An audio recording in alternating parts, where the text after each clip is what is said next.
Criminoso ou ativista? Edward Snowden divulgou milhares de documentos que revelaram programas confidenciais de vigilância eletrônica do governo americano. Famílias, empresas e governos eram os alvos. O ex-colaborador da Agência de Segurança Nacional foi acusado de roubo e espionagem. Procurado pelo governo dos Estados Unidos, se refugiou na Rússia, onde obteve asilo temporário. Os dados vazados por Snowden se tornaram um escândalo internacional, com as informações de que líderes latino-americanos e europeus tinham sido alvos. No Brasil, a presidente Dilma teve ligações rastreadas. O governo brasileiro reagiu e, no discurso de abertura da Assembleia Geral da ONU, Dilma criticou a espionagem americana. Imiscuir-se dessa forma na vida de outros países fere o direito internacional.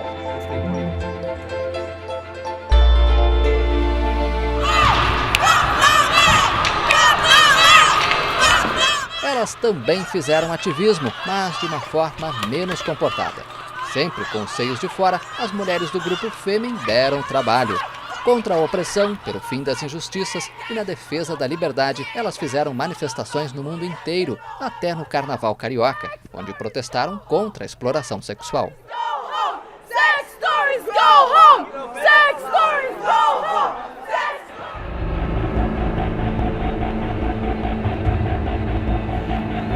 No Egito, os protestos foram com violência. Em julho, depois de gigantescas manifestações populares, o presidente egípcio Mohamed Morsi foi deposto e preso pelo exército, sob a acusação de incitar a morte de manifestantes.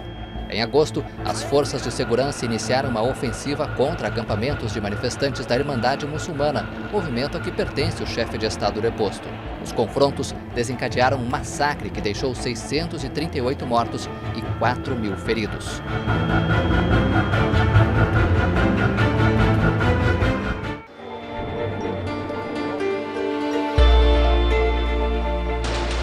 Na Síria, 2013 foi marcado pelo agravamento da guerra civil. O conflito já provocou a morte de 126 mil pessoas desde março de 2011. A tragédia humana vai além das fronteiras. 2 milhões de sírios já deixaram o país. O terror do ataque com armas químicas voltou a assombrar o mundo. Em agosto, a oposição síria afirmou que o governo usou armas químicas. Não demorou muito para aparecerem imagens que deixaram a comunidade internacional estarrecida e em alerta. Crianças, mulheres, homens e idosos mortos por gás tóxico. Mais de 1.000 pessoas perderam a vida. De quem foi a culpa? Do governo do presidente Bashar al-Assad ou de grupos rebeldes? Ambos os lados se acusaram e por pouco os Estados Unidos não entraram no conflito. O ataque fez o mundo pressionar a Síria e, por intermédio da Rússia, foi criado um acordo que obriga Damasco a destruir o arsenal químico. Mesmo para quem teve a vida destruída pela guerra, ainda resta a esperança de que 2014 possa ser o início de uma era de paz.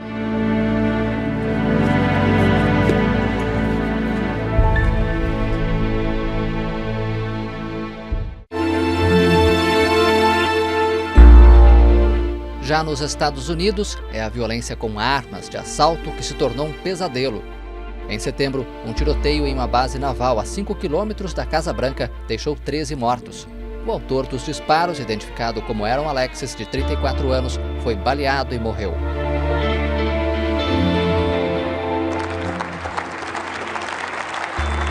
Do outro lado do Atlântico, na rica Alemanha, segurança pública ainda não é um problema.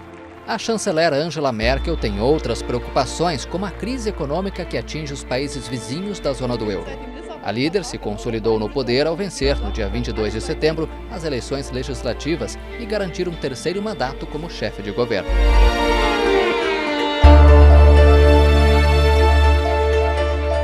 Enquanto uns se preocupam com economia e poder, outros pensam na sustentabilidade. Nas águas frias do Ártico, 30 ativistas do Greenpeace foram presos por protestarem contra a exploração de petróleo na região. Entre os detidos, uma brasileira, a gaúcha Ana Paula Maciel. Os ambientalistas foram soltos 2 meses depois.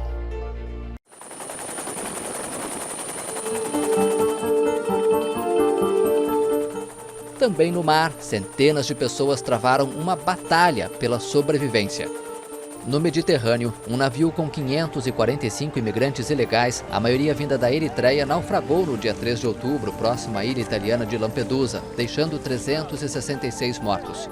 O Mediterrâneo se tornou rota para milhares de pessoas que fogem de conflitos e da pobreza em países do norte da África e do Oriente Médio.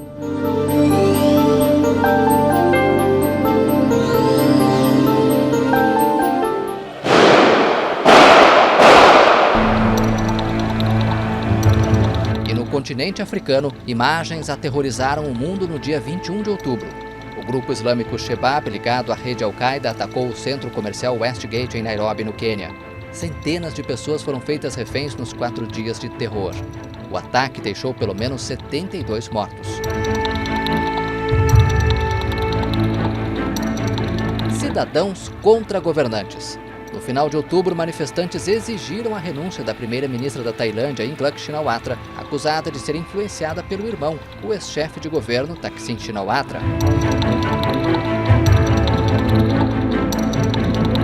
Na Ucrânia, milhares de manifestantes também saíram às ruas. Eles não gostaram da decisão do governo, que não quis assinar um acordo de associação com a União Europeia.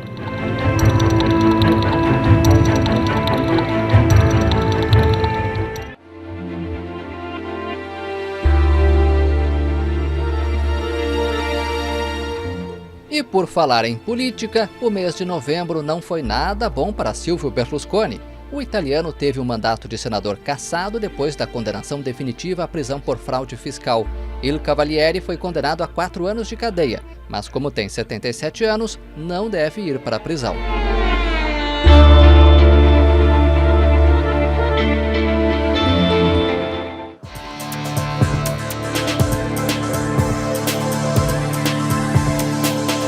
Outros políticos reunidos fizeram história em Genebra. Depois de semanas de negociações, o Irã e o Grupo 5+1, formado pelos 5 membros permanentes do Conselho de Segurança da ONU, mais a Alemanha, assinaram um documento que prevê a limitação do programa nuclear iraniano.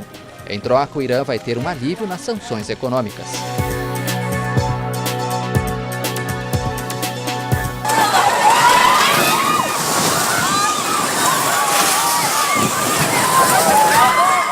Em novembro, a natureza mostrou sua força. O super-tufão Haiyan, uma das tempestades mais intensas já registradas no mundo, atingiu as Filipinas com ventos superiores a 300 km por hora. Por onde passou, o Haiyan provocou destruição. O fenômeno deixou 6.000 mortos e quase 2.000 desaparecidos. Cerca de 4 milhões de pessoas perderam as casas.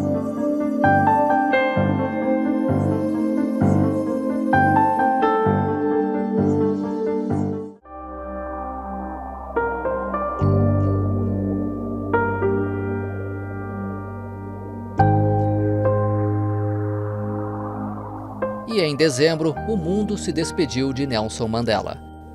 O herói da luta contra o apartheid e Nobel da Paz morreu aos 95 anos em sua casa em Joanesburgo. Os sul-africanos homenagearam Madiba, como ele era chamado, com danças e canções. Líderes do mundo inteiro reverenciaram o homem que pregou a paz. No estádio Soccer City, em Soweto, a homenagem reuniu o maior número de chefes de governo e Estado da história. Na cerimônia, um falso intérprete de sinais chamou a atenção com movimentos das mãos sem qualquer sentido. Ele disse que não conseguiu se concentrar no trabalho porque sofre de esquizofrenia e teve alucinações. Mas o funeral também teve momentos históricos. Um dos maiores legados de Mandela foi mostrar a importância da reconciliação para construir uma paz sólida e duradoura. Um gesto rápido, mas simbólico, mostrou que alguns chefes de Estado não esqueceram esse ideal. Obama ofereceu um aperto de mão ao seu colega cubano Raul Castro. Que o Ano Novo inspire também outros líderes mundiais a pôr em prática o legado do herói sul-africano.